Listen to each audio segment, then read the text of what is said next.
হেই ছোট্ট ভাই ব্রাদার, কী অবস্থা সবার? আশা করি সবাই ভালো আছো। অঙ্কের ভয় এবার হবে জয়, তাই তো চলে আসলাম আবারও তোমাদের নবম দশম শ্রেণীর আরও একটি অঙ্ক নিয়ে। পৃষ্ঠা নাম্বার 40 যদি লক্ষ্য করো তাহলে দেখবে যে তোমাদের অনুশীলনী 2.2 আছে। ওকে, এটা হচ্ছে সেট অফ ফাংশনের অধ্যায়। সেই অধ্যায়টা কিন্তু খুবই ইম্পর্টেন্ট, যারা পরীক্ষা দিবে, সামনেই তোমাদের এক্সাম। সো তারা চাইলে কিন্তু আমার সাথে থেকে অঙ্কগুলো করে নিতে পারো, কারণ সেট থেকে কিন্তু একটা অঙ্ক মাস্ট থাকেই এবং অ্যান্সারও করতে হয়। ওকে, এবং এই অঙ্কগুলো খুবই সহজ, খুবই ইজি। তুমি যদি আমার সাথে থাকো, আমার মনে হয় না যে এখান থেকে কোনো সমস্যা তোমাদের জন্য আর থাকবে। সো কথা না বলি, চলো আমরা চলে যাই, অঙ্কে চলে যাই। এখন দেখো 1 থেকে 9 পর্যন্ত, 1 থেকে যদি আমরা লক্ষ্য করি, এখানে আমাদের 9 পর্যন্ত আমাদের আছে টিক চিহ্ন বা নৈবিত্তিক প্রশ্ন। সো আগে আমরা এগুলো সমাধান করি, পরে আমরা অন্য অঙ্কে চলে যাব। ওকে, তাহলে দেখো 1 নম্বরে এখানে আমাদের কি বলছে, 8-এর গুণনীয়ক সেট কোনটি। সো 8-এর গুণনীয়ক, এখানে যদি আমরা লক্ষ্য করি, অনেকেই কিন্তু এই জিনিসটা গুলিয়ে ফেলে। গুণনীয়ক আর গুণিতক এই দুইটা কিন্তু মেলানো যাবে না, ঠিক আছে?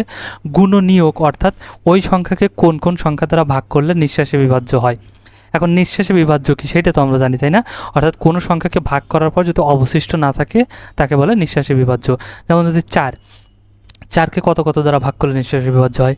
1 দ্বারা, ঠিক আছে, 2 দ্বারা এবং 4 দ্বারা। 3 দ্বারাও কিন্তু ভাগ করা যায়। 4কে যদি 3 দিয়ে ভাগ দেই তাও কিন্তু ভাগ করা যায়, কিন্তু আমাদের ভাগশেষ কত? 1 থেকে যাবে। এই জন্য এটা কি হবে না? নিঃশ্বাসে বিভাজ্য হবে না, মানে 3 দ্বারা ভাগ করা যাবে না। তাহলে গুণনীয়ক কাকে বলে? কোনো সংখ্যাকে, অর্থাৎ কোনো সংখ্যাটা ধরো যে 8, এই 8কে যেই সংখ্যা দ্বারা ভাগ করলে নিঃশ্বাসে বিভাজ্য হয়, অর্থাৎ ভাগ করলে ভাগশেষ থাকে না, সেগুলোই হচ্ছে এই 8-এর কি? গুণনীয়ক। ওকে, তার মানে 8কে কত কত দিয়ে ভাগ করা যায়? 8, 16, 24 কখনোই না, ঠিক আছে? 1, 2, 4 অবশ্যই এইটা হবে, ঠিক আছে? 1 দিয়ে ভাগ করলে নিঃশ্বাসে বিভাজ্য হবে, 2 দ্বারা, 4 দ্বারা আর 8 দ্বারা, তার মানে এইটা হবে আমাদের অ্যান্সার। আর বাদ বাকি এগুলো কিন্তু না, কারণ এটা আছে, দেখো 2 আছে, 4 আছে, 8 আছে, নিঃশ্বাসে বিভাজ্য হয়, কিন্তু 1 তো নাই, এখানে 1 মিসিং আছে, এই জন্য এটা হবে না। কারণ গুণনীয়ক 1 সবারই হবে, ঠিক আছে? 1 কিন্তু গুণনীয়কের খাতা লিস্টে থাকবেই। আর এখানে শুধু 1 আর 2 আছে, তাহলে এটা তো হবেই না, তাহলে এটা। আচ্ছা, আর গুণিতক যদি বলি, এখানে যদি গুণিতক বলতো, গুণনীয়ক না বলে গুণিতক বলতো, তাহলে এটা হয়ে যেত 8, 16, 24। গুণিতক হচ্ছে নামতা, এক কথা মনে রাখার জন্য, ঠিক আছে?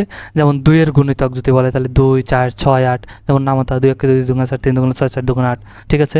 4-এর বললে 4 একে 4, 4 দুগুণা 8, 3 4 12, 4 4 16, ঠিক আছে? অর্থাৎ নামতার মতো করে চলতে থাকবে। ওকে, আচ্ছা। আর গুণনীয়ক বললে কোন কোন সংখ্যা দ্বারা ভাগ করা যায়, মানে ভাগ করলে নিঃশ্বাসে বিভাজ্য হয়, সেগুলা। 2 নম্বর যদি আমরা লক্ষ্য করি, এখানে কি বলছে? সেট সি হতে সেট বি এর একটি সম্পর্ক আর হলে নিচের কোনটি সঠিক, ঠিক আছে? সম্পর্ক আর মানে রিলেশন দেখাতে হবে আমাদের, ঠিক আছে? দেখো, এই যে তোমাকে বলছি, দেখো এখন আসলে চ্যাটিংটা বন্ধ করো। ওকে, এই রিলেশন এগুলো আসলে পরীক্ষার পরেও থাকবে, ঠিক আছে? যদি ভালো সম্পর্ক, ভালো রেজাল্ট করো তাহলে ভালো সম্পর্ক থাকবে, আর যদি ভালো রেজাল্ট না করো তাহলে কিন্তু আসলে সম্পর্ক এগুলো টিকে না। ওকে, সো এখন চ্যাটিং বন্ধ করে একটু আমরা অঙ্কে মনোযোগ দিই। ওকে, দেখো তাহলে এখানে কি বলছে যে সি হতে সেট বি এর একটি সম্পর্ক আর নিচের কোনটি। সো এই যে এইটা হয়ে যাবে, ঠিক আছে? আর রিলেশন সি ইন্টু বি। এখন তোমাকে যদি এইখানে সেমভাবে, মানে আমরা এইভাবে দিয়ে নেবো, যদি কোনো কিছু সম্পর্ক বলে সেটাকে গুণ দ্বারা সম্পর্ক বোঝাবো। ওকে, আর এখানে যদি বি না দিয়ে আমাদের বলতো এম ও এন, ঠিক আছে, এর একটি সম্পর্ক, আর সম্পর্ক যদি আর হয় তাহলে নিজে কোনটা বা তুমি এর মধ্যে অন্যয় বা রিলেশন বা সম্পর্ক তৈরি করো, ঠিক আছে? তাহলে আমরা এটাকে কিভাবে করতাম, ঠিক আছে? সেমভাবে আমরা আর দিয়ে রিলেশন চিহ্ন বা অন্যয় চিহ্ন যেটাই বলি না কেন এটা দেব, দেওয়ার পরে এম এন বলছে, তাহলে এম, ঠিক আছে, সরি এন দিছি, এম গুণ এন দিয়ে দেবো, সম্পর্ক গুণ দ্বারা দেখাবো, আর এটা হচ্ছে আর এর সাথে রিলেশন। বোঝা গেছে? যেটাই বলুক সেটা, তার মানে এটা আছে আর এরপর রিলেশন, তারপরে সি ইন্টু বি, এটা হয়ে গেল। আচ্ছা, দেখো তারপরে 3 নাম্বারটা যদি আমরা লক্ষ্য করি, এখানে কি বলছে? এ সমান একটা মান দিছে 2 আর 3, বি সমান একটা মান দিছে 2 আর 5 হলে এখানে পি এ কাপ বি বা এ ইন্টারসেকশন বি এর সদস্য সংখ্যার নিচের কোনটি? এইটাকে আমরা বলতে পারি ইন্টারসেকশন, এই দুঃখ থাকলে ইউনিয়ন, ঠিক আছে? আর যেটা এইরকম থাকবে সেটা হচ্ছে ইউনিভার্সাল, ঠিক আছে? বড় হাতের ইউ যদি থাকে সেটা কী হবে? ইউনিভার্সাল। সো এগুলো কিন্তু আমরা 6 থেকে শিখে আসছি, তাই না? 6 থেকে এই সেটের অঙ্কে কিন্তু শিখছি। তারপরে আমি তোমাদের বলে দিচ্ছি, কোনো সমস্যা নাই। আর এই পি এর সাথে এভাবে দেওয়া আছে মানে এই সেটটার উপসেট, তার মানে এই সেটের যদি উপসেট হয় তার মানে এই সেটটা আগে আমাদের বের করতে হবে। A intersection B, A intersection B মানে কি, মানে এ আর বি এটা কি হবে, ইন্টারসেকশন মানে কি আমরা বলছিলাম বলো তো, গসাগু। ও আই এম সরি, তোমাদের তো বলিনি, 6-এ 7-এ এগুলোদের তো শিখাই আসছি তাই না? আচ্ছা, তোমাদের তো এই অধ্যায় নতুন আসছি। ও আই এম সরি, তোমাদের তো আগের অধ্যায়ে শিখাইলাম। তুমি যদি আগের অঙ্কগুলো করে থাকো তাহলে কিন্তু জানতে পারবা। আগের অধ্যায় অর্থাৎ 2.1-এও কিন্তু আমরা করেছি। আচ্ছা, তাহলে এখন দেখো এটা কি, এ ইন্টারসেকশন বি, মানে এ এর মান লিখবো এখানে। এর মান কত আছে, 1 2, ওকে। ইন্টারসেকশন বি, বির মান কত, 2 আর 5, 2 5, এটা আমাদের গেল তাই না? যদি হওয়ার পরে এই রকম থাকলে আমাদের কি হয়, এটাকে বলছিলাম ক্যাপ, মনে রাখার জন্য সংক্ষিপ্তে ক্যাপ, আর এই দিকে যেটা থাকে সেটাকে বলছিলাম কাপ, তাই না? অর্থাৎ এখন উপর থেকে আমি যদি কিছু ফেলি, মানে কোনটায় লসাগু কোনটায় গসাগু এটা মনে রাখার জন্য একদম একটা আমার নিজস্ব একটা টেকনিক আমি তোমাদেরকে বলে দিয়েছিলাম আগেও, যে উপর থেকে যদি আমি এখন কিছু ফেলি তাহলে কি এটার মধ্যে সব কিছু যাবে? সব কিন্তু যাবে না, কারণ এখানে পড়বে না, এই সাইডে কিছু পড়ে টরে ভিতরে গড়িয়ে কিছু যেতে পারে, তাই না? মানে সব যাবে না, যখনই সব যাবে না তার মানে গসাগু, তার মানে কমনগুলো যাবে। আর এই রকম যদি চিহ্ন থাকে, এটা না থাকে যদি এই রকম থাকে, তার মানে উপর থেকে যদি আমি সোজা করে কিছু ফেলি তাহলে কিন্তু এর মধ্যে সব যাওয়ার সম্ভাবনা আছে, মানে সব যাবে। আমি একটু সতর্ক নিয়ে ফেললে সবই কিন্তু যাবে, যদি কোনো গুটি টুটি বা পানি ফেলি, ঠিক আছে, সবই কিন্তু এর মধ্যে যাবে। যখন সবই যায় তার মানে সেটা কি, লসাগু, কারণ লসাগুতে কমন আনকমন সবই যায়, তার মানে এদিকে থাকলে সেটা হয় লসাগু। আর যদি এই দিকে নিচের দিক থাকে তার মানে সব যাবে না, যখনই সব যাবে না তার মানে কমন যাবে, আর কমন গেলেই গসাগু। মনে থাকবে না? একদম সহজ টেকনিক কিন্তু। তাহলে এখানে আমাদের সেটটা কী হবে, 1 এখানে আছে, এখানে নাই, 1 যাবে না, 2 এখানে আছে, 2 আছে, তার মানে 2 যাবে, তার মানে 2টাই হচ্ছে আমাদের সেট। কিন্তু এখানে বলছে উপসেট, এখন উপসেট বের করতে হয় কী করে, আলাদা আলাদা করে এই সেটগুলোকে জাস্ট লিখতে হয়। তাহলে এখানে আমাদের কী আছে, 2 আছে, আর একটা কী আছে, ফাঁকা সেট, ঠিক আছে? ফাঁকা সেটটা আমরা এভাবেও দিতে পারি অথবা এভাবেও দিতে পারি, ঠিক আছে?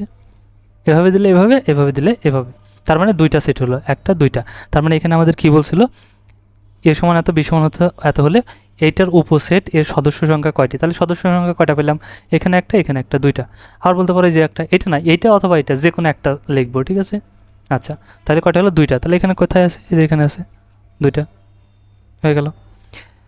তারপরে যদি দেখি এখানে দেখো, নিচের কোনটি এক্স সাফিসিয়েন্স এন্স into 13 less than x less than 17 এবং এক্স মৌলিক সংখ্যা, সেটটিকে তালিকা পদ্ধতিতে প্রকাশ করো, ওকে। এখন আমাদের এখানে বলছে মানে এক্স এমন একটা সংখ্যা, এটা সেট গঠন পদ্ধতি দিয়েছে, দেওয়ার পরে কী বলছে, এক্স এমন একটা সংখ্যা যেটা 13 থেকে বড়, 13 থেকে কী হবে, বড়। এইটা হচ্ছে চিহ্ন, বড় ছোট চিহ্ন, তাই তো আমরা চিনি, তাই না? এই পাশে যেটা থাকে সেটা হচ্ছে ছোট, আর এই পাশে যেটা থাকে সেটা হচ্ছে বড়। তার মানে এখানে বলছে 13 থেকে বড় কিন্তু 17 থেকে ছোট। তাহলে এক্সট্রা এমন একটা সংখ্যা হবে যেটা 13 থেকে বড় হবে আর 17 থেকে ছোট হবে, এবং আর একটা কন্ডিশন দিছে, সেটা কি হবে, মৌলিক সংখ্যা হবে। তার মানে 13 থেকে বড় অর্থাৎ 14, 15, 16 এবং 17 থেকে ছোট, তাহলে তো 17 যাওয়া যাবে না, তাই না? তাহলে কয়টা সংখ্যা পাচ্ছি আমরা, 3টা, যে 14, 15 আর হচ্ছে 16। এই 3টে সংখ্যার মধ্যে আবার সেইগুলো কী হতে হবে, মৌলিক সংখ্যা। এখন তুমি আমাকে বলো তো, এই 3টার মধ্যে কি কোনোটাই মৌলিক সংখ্যা আছে? 14 মৌলিক নয়, যৌগিক সংখ্যা, 15ও মৌলিক নয়, যৌগিক সংখ্যা, এবং 16ও যৌগিক সংখ্যা। এখন মৌলিক যৌগিক তো চিনি, তাই না? অর্থাৎ যেই সংখ্যাকে 1 এবং ওই সংখ্যা ছাড়া অন্য কোনো সংখ্যা দ্বারা ভাগ করলে নিঃশ্বাসে বিভাজ্য হয় না, তাকে কি বলে, মৌলিক সংখ্যা বলে। যেমন 7কে যদি 1 দ্বারা ভাগ করি আর 7 দ্বারা ভাগ করি, এই দুটো দ্বারাই ভাগ করলে নিঃশ্বাসে বিভাজ্য হয়, আর অন্য কোনো সংখ্যা দ্বারা ভাগ করলে নিঃশ্বাসে বিভাজ্য হয় না, এই জন্য 7 একটা মৌলিক সংখ্যা। বাট 14কে কিন্তু 1 এবং 14 ছাড়াও অন্য কোনো সংখ্যা দেওয়া, অন্য আরও সংখ্যা দিয়ে ভাগ করা যায়। যেমন 14কে 7 দিয়ে ভাগ করা যায়, 7 দুগুণে 14, 2 দিয়েও ভাগ করা যায়, তাই না? এই জন্য 14 মৌলিক সংখ্যা না। সেমভাবে 15ও কিন্তু ওই রকমই, 1 দিয়ে যায়, 3 দিয়ে যায়, 5 দিয়ে যায়, ঠিক আছে? 16ও কিন্তু মৌলিক সংখ্যা নয়। তাহলে একটাও নাই, যখন একটাও নাই তার মানে সেটা কি সেট হবে, ফাঁকা সেট, ঠিক আছে? আর ফাঁকা সেট হলে কি, এই যে আমরা একটা লিখে দেব, ফাঁকা সেট। আমরা বলছিলাম এটা হয়, তাই না? যে যখন কোনো কিছুই নাই তখন ফাঁকা সেট, এভাবেও লিখতে পারি, দুই পাশে ব্র্যাকেট দিলে এটাও থাকতে পারে অথবা এটাও থাকতে পারে। আর যদি এইটারই এই যে ব্র্যাকেট দেওয়া থাকে তাহলে কিন্তু হবে না, অর্থাৎ ফাঁকা সেটে যদি আমরা এরকম দেই, এরকমের সাথে কিন্তু আবার ব্র্যাকেট হয় না, ঠিক আছে? এই জন্য কোনটা হবে, এটা হবে, মনে রেখো। তাহলে এখন দেখো এখানে কি বলছে, A union B equal A B C হলে তাহলে এখানে আমাদের বলছে এর মান কত, এ বি হবে আর বির মান এ বি সি। তার মানে কি এটা মান আসবে, এর মান যদি এ বি হয় আর বির মান যদি এ বি সি হয়, তার মানে কি এ বি সি আসবে অবশ্যই। এ ইউনিয়ন বি মানে কি, এটা লসাগু, তাহলে এটা যদি লসাগু করি কমনও যাবে আনকমনও যাবে, এখানে এ আছে এখানে এ আছে, তার মানে এ যাবে পাইছি, এখানে বি আছে এখানে বি আছে বিও আছে, সি আনকমন সিও যাবে গেছে, তার মানে কি এটা ঠিক আছে। আবার যদি দিছে এ বি সি, এর মান যদি হয় এ বি সি আর বির মান যদি হয় বি সি, তাহলে কি এটা হবে, তাহলে দেখো এখানে এ আছে এখানে এ নাই, তার মানে এ যাবে কমন গেছে, এখানে বি আছে এখানেও বি আছে, তার মানে বিও যাবে, আবার এখানে সি আছে এখানে সি আছে, মানে সিও যাবে কমন চলে গেছে, কমন আনকমন উভয় গেছে, তার মানে এটাও ঠিক। আর একটা কন্ডিশন দিয়েছে, যদি বলে এ সমান এ বি এবং বি সমান সি হয় তাহলে কি এটা হবে, অবশ্যই, কারণ এটা কি কমনও যাবে আনকমনও যাবে, এ আছে কিন্তু এখানে এ নাই তারপরে এ যাবে, কারণ আনকমনও যাবে, এখানে বি আছে এখানে বি নাই তারপরেও যাবে আনকমন, আর এখানে সি আছে এখানে কিন্তু নাই তারপরেও সি যাবে চলে গেছে, তার মানে কি এটাও হবে, তার মানে তিনটাই 1 2 3 এখানে তিনটাই কিন্তু আমাদের হয়ে যাবে। তারপর যদি 6 নাম্বারটা আমরা লক্ষ্য করি, এখানে কি বলছে দেখো, এ ও বি দুইটি সসীম সেটের জন্য, ঠিক আছে। আচ্ছা তাহলে কি বলছে এখানে, A into B equal X Y into X satisfies A এবং ওয়াই সাফিসিয়েন্স বি, অবশ্যই এটা কিন্তু আমাদের ঠিক আছে, ঠিক আছে, এটা হচ্ছে আমাদের ইসের সূত্র, তো সূত্রটা ঠিক আছে গঠন অনুযায়ী, এক্স সমান এ এবং ওয়াই সমান বি, আর এক্স ওয়াইটাকে তোমার সিরিয়াল অনুযায়ী বুঝাইছে, একটা আগে একটা পরে, যে এক্স আগে ওয়াই পরে, ওকে।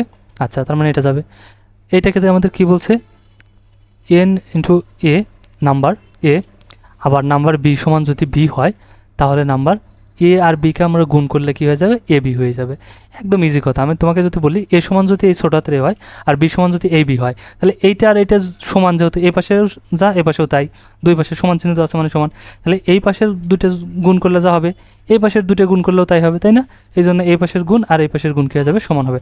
এই এ আর বি একসাথে লেগে আছে মানেও কিন্তু এ গুণ বি, এ গুণ বি গুণ করেই কিন্তু এ বি হয়, তাই না, তার মানে এ গুণ বি হলেও এ বি, তার মানে এটাও আমাদের ঠিক আছে। এবং এখানে কি বলছে, এ ইন্টু বি এর প্রতিটি সদস্য একটি ক্রোমোজোম, ক্রোমোজোর সংখ্যা, ঠিক আছে, অবশ্যই এটা একটা ক্রোমোজোর সংখ্যা, তার মানে এটাও ঠিক আছে, তার মানে কয়টা, তিনটা, তাহলে 1 2 3 ঘতে আছে এটা। তারপরের পৃষ্ঠায় যদি আমরা চলে যাই 41 পৃষ্ঠা, তারপরে দেখবো আমাদের কি আছে, এখানে 7 থেকে 9 পর্যন্ত, 7 থেকে শুরু আছে আবার, ঠিক আছে। তাহলে এখানে সেমভাবে আমাদের কিছু, এখানে দেখো এ সমান আমাদের মান দিয়ে দিছে 6 7 8 9 10 11 12 13 হলে নিচে 7 থেকে 9 নং প্রশ্নের উত্তর দাও। চল দেখি 7 নম্বর কী বলছে, এ সেটের সঠিক প্রকাশ কোনটি, মানে এ সেটের এটা প্রকাশ গঠন পদ্ধতি, এটা হচ্ছে আমাদের, ঠিক আছে, পদ্ধতি, আর এটা আমাদের কি গঠন পদ্ধতি দিয়ে, গঠন পদ্ধতি কোনটা হবে সেটা আমাদের বের করতে হবে, কিভাবে প্রকাশ করা যায়। তাহলে এক্স সাফিসিয়েন্স এন ইস টু 6, অর্থাৎ 6 থেকে বড় 13 থেকে ছোটো, যদি এটা বলে তাহলে কি এটা তাই হলো, 6 থেকে বড় আর 13 থেকে ছোটো যদি সেট হয় তাহলে সেটা কী হবে, 6 থেকে বড় তার মানে 7 থেকে শুরু হবে, তাই না, 7 8 9 তারপরে 10 11 12, আর কিন্তু 13 পর্যন্ত কিন্তু যাবে না, কারণ 13 থেকে ছোটো বলছে, কিন্তু এখানে আমাদের 6ও আছে 13ও আছে, কিন্তু এই সেটটার মধ্যে আমরা 6 আর 13 পেলাম না, তার মানে এটা কিন্তু হবে না। এটা যদি বলি, এখানে দেখো এখানে কী বলছে, এই যে নিচে এটা আমাদের লেস দেন গ্রেটার দেন চিহ্ন, লেস দেনের সাথে যে একটা টান দিছে মানে এটা ইকুয়াল মানে সমান, এই 6 এর সমান, ঠিক আছে। তাহলে 6 থেকে শুরু করে 13 থেকে ছোটো মানে 12, তাহলে 6 থেকে 12 পর্যন্ত, এখানে কি 6 থেকে 12 পর্যন্ত আছে, 13 পর্যন্ত আছে, তার মানে এটাও হবে না। এখানে যদি আমরা দেখি, এখানে কি বলছে, এক্সের মান কী হবে, যে 6 থেকে 13 পর্যন্ত, এক্সের মানটা হবে 6 থেকে শুরু এবং সেটা কত পর্যন্ত, 13 পর্যন্ত, সেটাই তো এখানে আমাদের আছে 6 থেকে শুরু এবং 13 পর্যন্ত, তার মানে এটাই আমাদের অ্যান্সার। এটাও কিন্তু না, এখানে আবার বলছিল 6 থেকে বড়, তার মানে 7 থেকে শুরু হবে, এখানে সমান নাই, সমান থাকলে তো 6 সমান পর্যন্ত হইতো, তাই না, সমান যখন নাই তার মানে বলছে 6 থেকে বড়। আচ্ছা তারপর 8 নম্বর যদি আমরা লক্ষ্য করি, তাহলে এখানে আমাদের কী বলছে, এ সেটের মৌলিক সংখ্যাগুলোর সেট কোনটি, এ সেটের মৌলিক সেট মানে এই যে এ সেটটা দেওয়া আছে এর মধ্যে মৌলিক সেট মানে মৌলিক সংখ্যা কোনগুলো, ঠিক আছে, এর মধ্যে মৌলিক সংখ্যাগুলো আমাদের নিতে হবে। মৌলিক সংখ্যা কোনটা আমি একটু আগেই কিন্তু তোমাদের বলেছি, যে যেই সংখ্যাকে 1 এবং ওই সংখ্যা ছাড়া ভাগ করলে ভাগ করলে নিঃশেষে বিভাজ্য হয় না, 1 এবং ওই সংখ্যা ছাড়া অন্য কোনো সংখ্যা দ্বারা ভাগ করলে নিঃশেষে বিভাজ্য হয় না, তাকে বলে মৌলিক সংখ্যা। তাহলে 6কে 1 এবং অন্য সংখ্যা দ্বারা ভাগ করা যায়, যেমন 2 দিয়ে 3 দ্বারা, তাহলে এটা হবে না, 7টা হবে, ঠিক আছে, কারণ 7কে 1 এবং 7 দ্বারাই ভাগ করলে নিঃশেষে বিভাজ্য হয়, আর কোনো সংখ্যা দ্বারা ভাগ করলে নিঃশেষে বিভাজ্য হয় না। তাহলে 7। 8কেও ভাগ করা যায় অন্য অন্য সংখ্যা দিয়ে, 9কেও অন্য অন্য সংখ্যা দ্বারা ভাগ করা যায়, যেমন 1 দ্বারা ভাগ করা যায়, 3 দ্বারা ভাগ করা যায়, ঠিক আছে। সো আবার 9 দ্বারা ভাগ করা যায়, 9 হবে না, 10 হবে না, 11, কারণ 11কেও 1 এবং শুধু 11 দ্বারাই ভাগ করলে নিঃশেষে বিভাজ্য হয়, আর কোনো সংখ্যা দ্বারা ভাগ করলে নিঃশেষে বিভাজ্য হয় না। 12কে অন্য অন্য সংখ্যা দ্বারা ভাগ করা যায়, এবং 13 হচ্ছে মৌলিক সংখ্যা, 13কে 1 এবং 13 দ্বারাই ভাগ করা যায়, আর কোনো সংখ্যা দ্বারা ভাগ করলে নিঃশেষে বিভাজ্য হয় না। তাহলে আমরা কয়টা পেলাম? 7, 11 আর 13। তাহলে এখানে কোথায় আছে 7, 11, 13? দেখো তো, এই যে 7, 11, 13। তাহলে এ সেটের মৌলিক সেটগুলো হচ্ছে 7, 11, 13 এটা। এখানে হচ্ছে এ সেটের 3-এর গুণিতকগুলোর সেট কোনটি? এই যে এইটা দেখো, গুণিতক মানে কি বলছিলাম? নামতা। আর গুণনীয়ক মানে কোন কোন সংখ্যা দ্বারা ভাগ করলে নিঃশেষে বিভাজ্য হয়। তাহলে 3-এর নামতা, 3 অক্ষে 3, 3 দুগুণে 6, 3 3কে 9, ঠিক আছে। তাহলে এখানে যেহেতু 3 থেকে শুরু নয়, তার মানে কি হবে? অবশ্যই 3-এর পরের থেকে, ঠিক আছে। তাহলে 6 হবে, কারণ 3 দুগুণে 6, 3 3কে 9, 3 4-এ 12, তার মানে এটা 6, 9 আর 12। তাহলে 6, 9, 12 সেট কোথায় আছে? 6, 9, 12 এখানে আছে। সো এটা হচ্ছে আমাদের 6, 9, 12 এই সেট। ওকে, সো 9 পর্যন্ত আমাদের নৈবিত্তিক ছিল। একটু নয়েজ হয়তো তোমরা পাবা, নয়েজটাকে একটু ইগনোর করে নিও, ঠিক আছে। আচ্ছা, এখন দেখো, তাহলে এ পর্যন্ত আমাদের ছিল 9 পর্যন্ত নৈবিত্তিক, কিন্তু আমরা শেষ করে ফেলেছি। সো আজকের ক্লাসটা আমি এখানেই শেষ করব, আর পরের ক্লাসগুলোতে আমরা নেক্সট 10 থেকে শুরু করব, যে অঙ্কগুলো আছে আমরা বাকিগুলো করে ফেলবো। ওকে, সো তোমাদের পরীক্ষাও কিন্তু খুবই নিকটে চলে আসছে। সো শেষ সময়ের যদি আমার সাথে থাকো, একবার রিভিশনও হয়ে যাবে সাথে সাথে, আশা করি তোমাদের অনেক উপকারও হয়ে যাবে। ওকে, সো ওকে, আর যারা পরীক্ষার্থী তাদের জন্য অবশ্যই শুভকামনা থাকবে, আর ভালো করে অবশ্যই প্রিপারেশন নাও। আশা করি তোমরা অনেক ভালো করবে, অনেক অনেক শুভকামনা। আর এবার কিন্তু হার্ড হতে যাচ্ছে, তোমরা সবাই জানো, এজন্য যে কদিন সময় আছে এ কদিন আর সময় নষ্ট না করে অলরেডি পড়াশোনায় মনোযোগী হয়ে যাও। আর ভিডিওটা যদি ভালো লাগে অবশ্যই একটা লাইক দিয়ে দিও, আর বন্ধুদের সাথে শেয়ার করতে কিন্তু একদমই ভুলো না। ওকে, দেখা হচ্ছে নেক্সট ক্লাসে, ততক্ষণ সবাই ভালো থাকো, সুস্থ থাকো, আল্লাহ হাফেজ।